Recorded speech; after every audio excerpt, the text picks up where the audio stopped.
नमस्कार। चलिए, आज बात करते हैं उस एक दिन की जिसने एक राजकुमार की पूरी दुनिया, उनकी नियति को हमेशा हमेशा के लिए बदल दिया।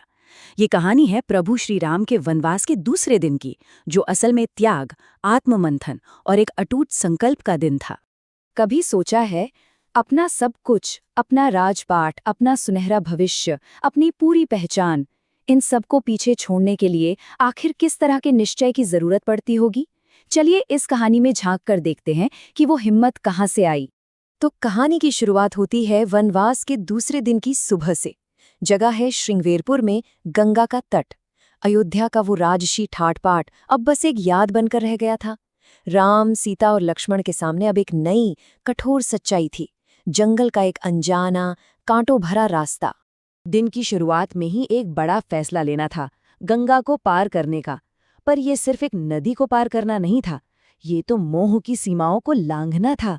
अयोध्या से जुड़े हर बंधन को हमेशा के लिए तोड़ देना था। और यहीं पर राम ने वो सबसे मुश्किल फैसला लिया। उन्होंने अपने सारथी सुमंत को आदेश दिया कि वो शाही रथ लेकर अब अयोध्या लौट जाएं। सोचिए, वो रथ सिर्फ एक रथ नहीं था, वो अयोध्या से जुड़ा आखिरी धागा था। उसे लौटाकर राम अपने अतीत से हर जुड़ाव को तोड़ रहे थे। सुमंत, जो सिर्फ सारथी नहीं बल्कि पिता समान थे, ये सुनकर तो टूट ही गए। वो फूट फूट कर रोने लगे। उनका हर एक आंसू मानो पूरी अयोध्या के दुख को बयां कर रहा था। खाली रथ और उस खाली रथ को लेकर अयोध्या लौटना, ये ख्याल ही उनके लिए बर्दाश्त से बाहर था। तो देखिए, यहाँ दो तस्वीरें बिल्कुल साफ हैं। एक तरफ है मोह और दुख में डूबे सुमंत, जो कि पूरी अयोध्या के दर्द का प्रतीक हैं, और दूसरी तरफ है मर्यादा पुरुषोत्तम राम, जो भावनाओं के इस तूफान के बीच भी अपने धर्म और कर्तव्य के पर्वत पर एकदम अडिग खड़े हैं।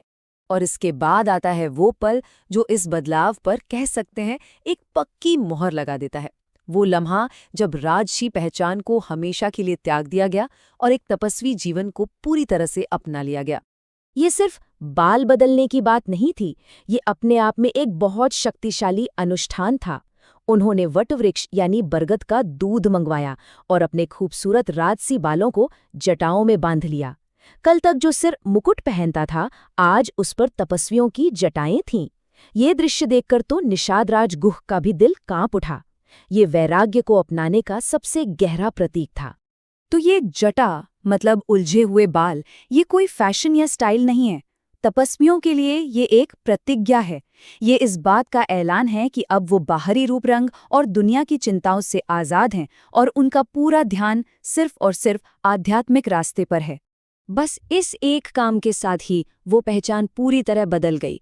अब वो वनवास काट रहे कोई राजकुमार राजकुमारी नहीं थे। अब वो पूरी तरह से वनवासी तपस्वी बन चुके थे। ये उनकी यात्रा का वो मोड़ था जहां से लौटने के सारे रास्ते बंद हो जाते हैं। अब यात्रा का असली मतलब सामने आने वाला था।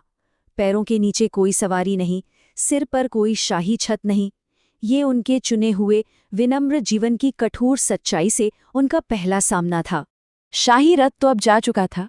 राम, सीता और लक्ष्मण ने पैदल ही उन ऊबड़-खाबड़ रास्तों पर चलना शुरू कर दिया। जरा उस दृश्य की कल्पना कीजिए। माता सीता जो हमेशा महलों के मखमल पर चली थीं, उनके कोमल पैरों में छाले पड़ने लगे। ये देखकर राम का मन बहुत दुखी होता, पर सीता बस मुस्कुराकर कहती, स्वामी, जहां आप हैं वही मेरा स्वर्ग है। उनका ये प्यार और हौसला ही उनकी सबसे बड़ी ताकत था। और चलते चलते वो पहुंचते हैं उस पावन धरती पर जिसे हम आज प्रयागराज के नाम से जानते हैं। गंगा, यमुना और अदृश्य सरस्वती का वो दिव्य संगम। ये वो भूमि थी जहां की हवा में भी ऋषियों के मंत्र और तपस्या की ऊर्जा गूंज रही थी।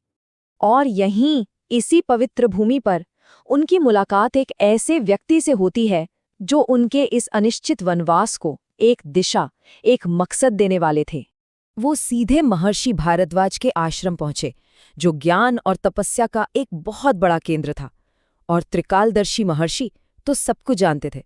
उन्हें तो अपने दिव्य ज्ञान से राम के आने का पता पहले ही चल गया था। अब महर्षि भारद्वाज कोई आम ऋषि नहीं थे। आप उन्हें उस समय की सबसे बड़ी यूनिवर्सिटी का चांसलर या कुलपति समझ सकते हैं। उनका आश्रम ज्ञान, विज्ञान और भक्ति, इन तीनों का संगम था। महर्षि ने तो बड़े प्यार से आग्रह किया कि राम अपना पूरा वनवास उन्हीं के आश्रम में बिताएं, पर राम ने बहुत ही विनम्रता से मना कर दिया।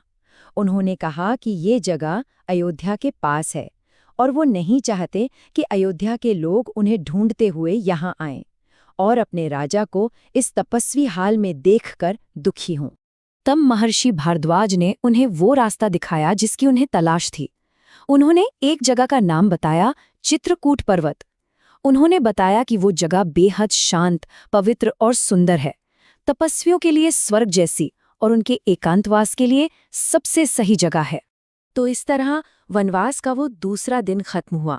एक ऐसा दिन जो शुरू हुआ था बिछड़ने के दर्द से और खत्म हुआ एक नया रास्ता मिलने की उम्मीद पर। मतलब ये सिर्फ एक जगह से दूसरी जगह की यात्रा नहीं थी, ये सांसारिक मोह से निकलकर एक आध्यात्मिक संकल्प तक पहुंचने का सफर था। दिन का अंत किसी नुकसान या कमी के एहसास के साथ नहीं, बल्कि आगे बढ़ने के एक साफ रास्ते और पक्के इरादे के साथ हुआ। और ये पूरी कहानी हमें एक बहुत गहरे सवाल पर लाकर खड़ा कर देती है कि जब किसी इंसान से उसकी सांसारिक पहचान, उसका सुख, उसका सब कुछ छीन लिया जाए, तो उसके पास असल में बचता क्या है? शायद बस वही जो सच में मायने रखता है, उसका धर्म, उसका संकल्प और उसका आत्मबल।